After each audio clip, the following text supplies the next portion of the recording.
O brasileiro não valoriza produto, valoriza serviço, então ele não valoriza o nosso serviço. Silvia, como você faz esses anos todos para que ele consiga dar alguma valorização?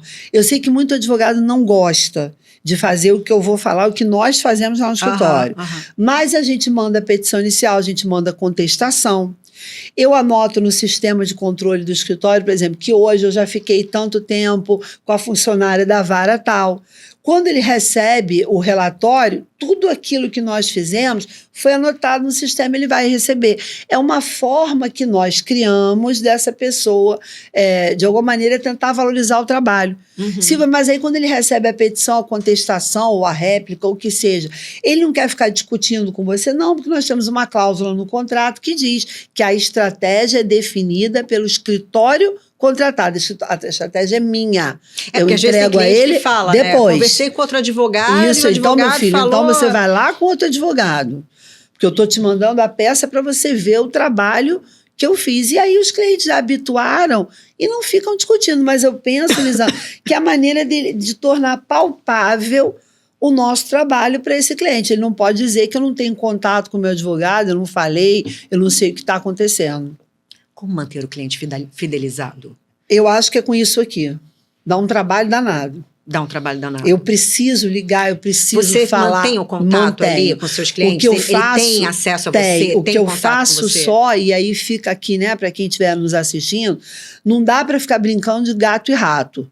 Então, por exemplo, agora, nesse momento, pode ser que tenha um cliente querendo falar comigo.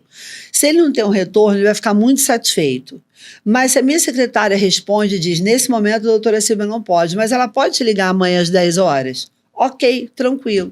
Então, o que a gente faz são agendamentos para as ligações. Eu não gosto de um termo em inglês, não, tá, gente? A gente fala um call. Vamos agendar um call. Então, é a forma que nós encontramos já no escritório. Por exemplo, sexta-feira de manhã é um dia que normalmente eu faço várias ligações. Claro que o que eu falo para essas pessoas é que não são ligações rápidas, não dá para ficar 40 minutos batendo papo. E é uma maneira, uma das formas de fidelização. Hoje em dia é mais difícil você manter aquele cliente fidelizado, Sim. né? Porque ele não está satisfeito, ele troca. Sim, mas é o cliente fidelizado que traz outro cliente. Que traz outro cliente. Aí esse outro cliente teve indicação de 5 advogados, mas ele vai te procurar lá no Instagram, ele vai procurar o site do teu escritório, e aí se ele gosta do que ele vê, ele contrata. Se ele procura e ele não acha nada, ele acha esquisito. Pode ser um advogado super renomado, com anos de experiência, com uma carreira sólida, mas ele não achou nada daquela pessoa ali. Deixa eu ver aqui, tem uma outra pergunta que eu quero te fazer, que é sobre, a gente está falando aqui sobre valorização, desvalorização da advocacia.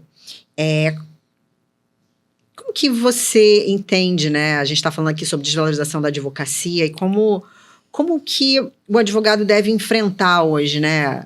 Tanto o advogado autônomo, escritório de advocacia, porque a gente tem aí uma alta competitividade. Então, como manter a postura firme e ética diante de clientes que querem pagar cada vez menos. Que vêm até você e falam assim, nossa, mas você não vai me cobrar só no final? Nossa, mas você vai me cobrar para falar comigo? Vai me cobrar uma consulta? Ou eu fui em outro escritório e me cobrou bem menos. Hoje o primeiro ponto é o desejo de não pagar consulta, o dizer que eu procurei um outro advogado que não cobra consulta, ou eu procurei um advogado que deduz aquele tempo ali da consulta dos honorários. É onde a gente precisa entender, Elisandra, que prestamos um serviço, mas você tem que se construir como um produto. Então, hoje lá no escritório, nós estabelecemos regras, porque o grande problema, um dos problemas da advocacia é ela não se cuidar como empresa. Então, o jovem advogado, ele faz curso de oratória, curso de precificação, curso de contrato, curso de marca, curso de um monte de coisa.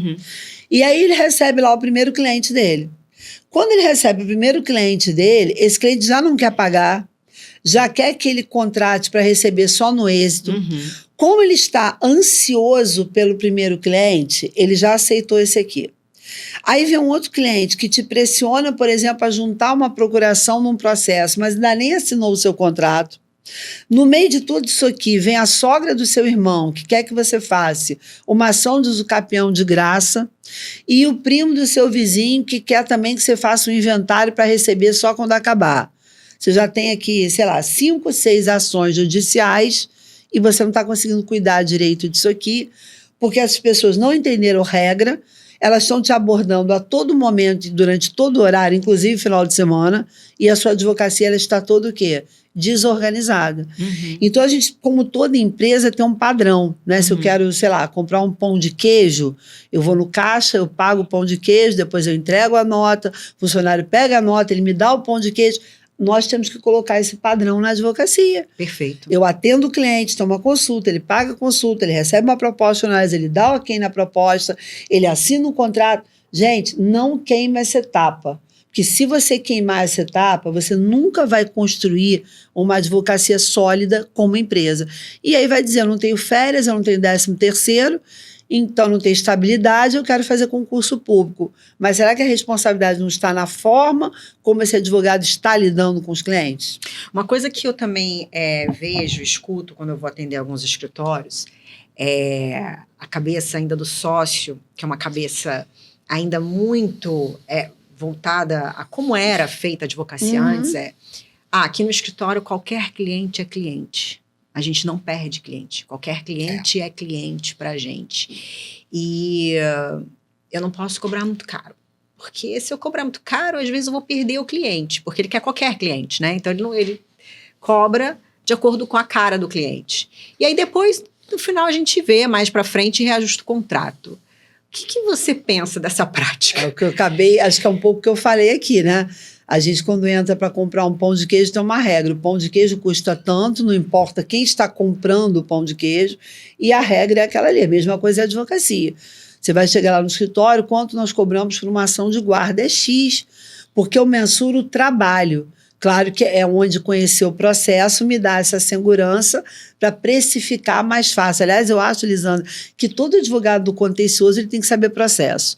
Até quem mexe com contrato tem que saber processo para elaborar um contrato com cláusulas ali. Para evitar justamente exatamente. o litígio. Então, assim, a gente tem que ter padrão, inclusive, de preço.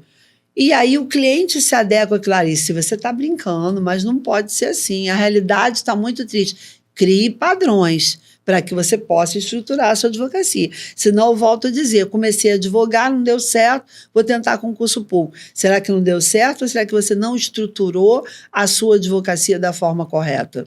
Eu penso que não é você que tem que buscar se encaixar no bolso do cliente, né? Sim. Ele que tem que se adequar ao seu escritório. Sim.